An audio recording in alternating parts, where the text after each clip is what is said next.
दोस्तों, क्या आप जानते हैं सऊदी अरब और दुबई की नींद क्यों उड़ी पड़ी है?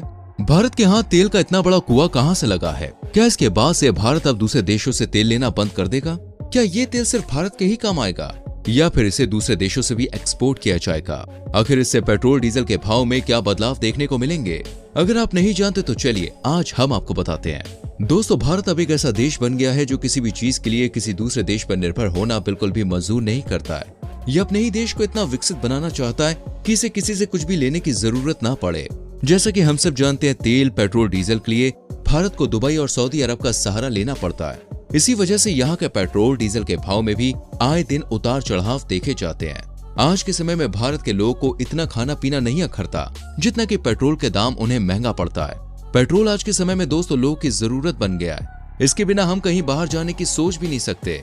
पेट्रोल की कीमत इसलिए दिन पर दिन बढ़ती जा रही है क्योंकि भारत को इसे दूसरे देशों से एक्सपोर्ट करना पड़ता है, इसलिए सरकार इनकी कीमत में इजाफा कर देती है। लेकिन अब ये चिंता भी जल्द ही खत्म होने वाली है दोस्तों, क्योंकि भारत ने एक ऐसा तेल का कुआं खोद निकाला है जिसकी वजह से अब पेट्रोल की कीमत बढ़ने के बजाय घटती हुई नजर आएगी। और हो सकता है कि आगे आने वाले समय में इस पेट्रोल का इस्तेमाल करना ही भारत बंद कर दे। तेल, डीजल, पेट्रोल ये सब चीजें जमीन के नीचे से निकाली जाती हैं, लेकिन जैसा कि हम जानते हैं कि जमीन के नीचे तो सिर्फ 70% पानी ही मौजूद है, तो सिर्फ इतनी मात्रा में तेल निकालना कैसे संभव है और वो कौन सा तरीका है जिससे तेल भरपूर मात्रा में प्राप्त किया जाता है? इसके बारे में जानने से पहले अगर आपने हमारी वीडियो को अभी तक लाइक नहीं किया है तो जल्दी से वीडियो को लाइक कर दीजिए। दोस्तों, यूक्रेन और रूस की लड़ाई से पहले हर एक देश अपने लिए एक ऐसे स्रोत की तलाश कर रहा है जो जीवाश्म ईंधन जितना सस्ता और सुरक्षित हो, लेकिन ऐसा नहीं हो पाया क्योंकि जब इन दो देशों के बीच जंग की शुरुआत हुई तो रूस ने आयातित ऊर्जा को इंपोर्ट करना बंद कर दिया। इससे हर किसी देश में हाहाकार मच गया और हर कोई अपने लिए ऊर्जा सुरक्षा का इंतजाम करने लगा। हर देश दूसरे देशों से बेहतर करना चाहता था और इसी में ये लोग उलझे हुए थे, लेकिन भारत को इन सब की बिल्कुल भी परवाह नहीं थी, न ही इस पर लड़ाई का कुछ भी असर देखने को मिला था। लेकिन दोस्तों, फिर भी भारत ने ऊर्जा सुरक्षा पहल में अपना योगदान दिया और सबसे बेहतर करने का फैसला किया। एनर्जी का सबसे अच्छा साधन सोलर और विंड को माना जाता है, लेकिन इनको लगातार इस्तेमाल करके ऊर्जा लेना एक बहुत ही बड़ी चुनौती है जो लोगों के लिए मुश्किल ही नहीं बल्कि नामुमकिन है। इसलिए कोई भी इसका लगातार इस्तेमाल नहीं कर सकता है। वैसे तो इस मिशन को पूरा करने के लिए न्यूक्लियर एनर्जी का सहारा भी ले सकते हैं, लेकिन दोस्तों ये बहुत ही जोखिम भरा है, इसलिए हर कोई इस ऑप्शन को छोड़ना ही पसंद करता है। इसके अलावा इलेक्ट्रिसिटी व्हीकल भी मौजूद है, लेकिन ये पेट्रोल डीजल के मुकाबले में फीके हैं। इसलिए भारत ने दूसरा तरीका अपनाया है, एक नए मिशन की शुरुआत का, जिसका नाम था राष्ट्रीय हरित हाइड्रोजन मिशन। इसमें सरकार ने करीब 20,000 करोड़ रुपए खर्च किए हैं।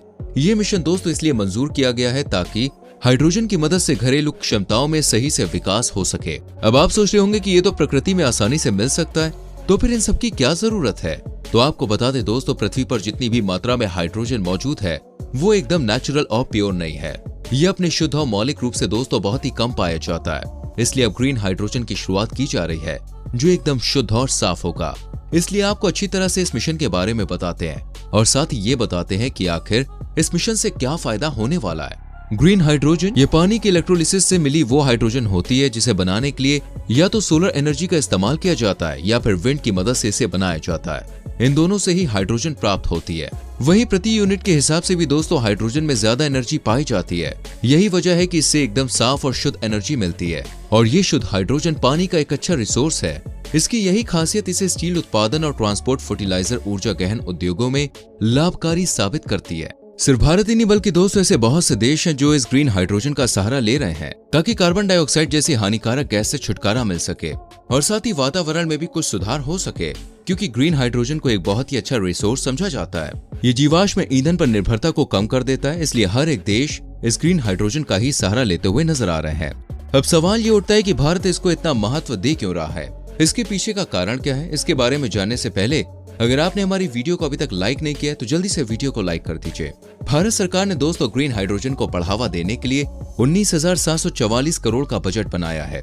इस रकम में से करीब 17,490 करोड़ रुपए उत्पादन से जुड़ी हुई जो भी प्रोत्साहन योजनाएं उनके लिए और पायलट प्रोजेक्ट्स के लिए 1,466 करोड़ रुपए तय किए गए हैं। वहीं विकास और अनुसंधान के लिए भी 400 करोड़ रुपए और भी ऐसे ही दोस्तों मिशन के लिए 300 करोड़ रुपए लगाए गए हैं, जिससे भारत एक विकसित देश बन पाए और यहाँ पर किसी भी चीज की कोई परेशानी या कमी देखने को ना मिले। भारत सरकार ग्रीन हाइड्रोजन उत्पादन में इन्वेस्ट करने के लिए भी बहुत सपोर्ट कर रही है। इसके लिए सरकार भले ही कम समय के लिए लेकिन इलेक्ट्रोलाइजर पर इंपोर्ट टैक्स भी माफ करने का विचार बना रही है ताकि लोगों को ज्यादा से ज्यादा सपोर्ट मिल सके। सरकार का कहना है कि हमने साल 2030 तक करीब 50 लाख टन ग्रीन हाइड्रोजन को पाने का टारगेट बनाया है, जिससे ज्यादा से ज्यादा ग्रीन हाइड्रोजन मिल सके। इस मिशन को देखते हुए 19,744 करोड़ रुपए की परमिशन भी दे दी गई, जिससे इस मिशन को पूरा करने में कोई भी रुकावट न आए। इस सपोर्ट को देखते हुए वाराणसी और भी पास के बहुत से क्षेत्रों में विकास की किरण जलती हुई नजर आ रही है। वैसे क्या आप जानते हैं दोस्तों कि एक प्लांट से कितनी मात्रा में हाइड्रोजन बनाया जा सकता है? इसे जानकर आपके भी होश उड़ जाएंगे। अनुमान लगाया गया है कि एक प्लांट की मदद से हर साल में करीब 500 टन हाइड्रोजन आराम से बनाया जा सकता है। ऐसा बताया गया है कि पूर्वांचल में पायलट प्रोजेक्ट के रूप में और भी बहुत से प्लांट लगाए जा सकते हैं, जिससे यहाँ पर एक प्लांट से एक साल में करीब 500 टन हाइड्रोजन मिल सकता है। यहाँ पर खेती करने वाले किसान खेती के बचे अवशेषों की मदद से इन्हें कोऑपरेटिव बनाकर बड़ी मात्रा में हाइड्रोजन का उत्पादन आसानी से कर सकते हैं। वहीं सरकार का कहना है कि जो टेक्निकल प्रॉब्लम होगी या जिस भी तरह की इन्हें मदद की जरूरत होगी वो सारी जिम्मेदारी हमारी होगी। एक्सपर्ट्स ने बताया है कि पूर्वांचल में खेती के उत्पादन से हमें हाइड्रोजन के अधिक से अधिक उत्पादन करने का मौका मिला है। डॉक्टर प्रीतम ने बताया कि जहां आज तक खेती से हमारी रोज की जरूरतें पूरी होती थी, वहीं अब यह हाइड्रोजन बनाने में भी काफी मदद कर रहा है।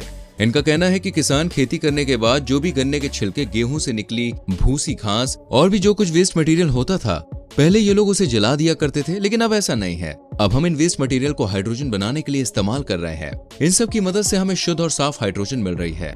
डॉक्टर प्रीतम का कहना है कि इसी के चलते अभी बिना किसी संसाधन या फिर सरकार की किसी भी मदद के बिना रोजाना मिर्जापुर में आधा टन ग्रीन हाइड्रोजन प्राप्त कर रहे हैं। हर रोज 1 से 5 टन ग्रीन हाइड्रोजन बनाने वाले पायलट प्लांट का खर्च 100 करोड़ रुपए है। इस मिशन को देखते हुए बहुत सी बड़ी बड़ी कंपनियां भी अपना पैसा इसमें इन्वेस्ट कर रही हैं। साथ ही IT कंपनी भी ग्रीन हाइड्रोजन के शोध में लगी पड़ी है, जिससे आने वाले समय में लोगों को बहुत ज्यादा फायदा मिलेगा। वैज्ञानिक प्रीतम सिंह ने दावा किया है कि 1 लीटर पेट्रोल के बराबर एनर्जी का जो ग्रीन हाइड्रोजन होगा वो 25 रुपए कम में आपको मिल जाएगा। इसका रेट पेट्रोल से बहुत ही कम देखने को मिलेगा।